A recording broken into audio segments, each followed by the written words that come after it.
Новинари и спортски работници денеска во салата за состаноци на општината Кочани ги разгледаа пристигнатите предлози од клубовите и поединците по огласот за избор на спортист на Кочани за 2014 година. За категоријата спортист беа пријавени 15 кандидати од 8 клубови. За млад надежен спортист пристигнаа 22 предлога од 11 клуба, додека за најдобра екипа имаше 2 предлога. За најдобар тренер пристигнаа 3 предлози, а за најдобар спортски работник 2 предлога. Денес се изврши изборот на спортист на годината на општина Кочани, каде што имаше пристигнато повеќе од 13 клубови кандидатури за различните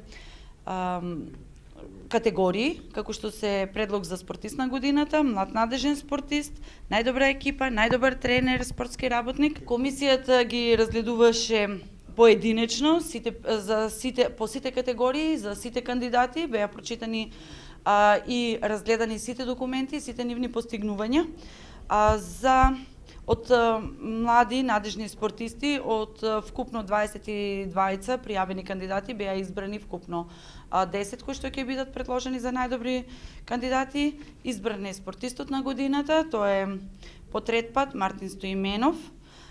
За најдобра екипа е избрана женскиот фудбалски клуб Кочани. Најдобар тренер е избран Оливер Јовановски, исто така од ЖФК Кочани. Најдобар спортски работник е избран Владо Андов.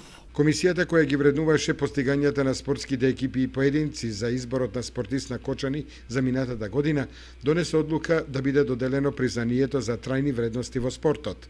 Ова признание се доделува на експедицијата на планинарското друштво Пониква од Кочани, која на 2 август 1980 година го освои највисокиот врв во Европа Монблан.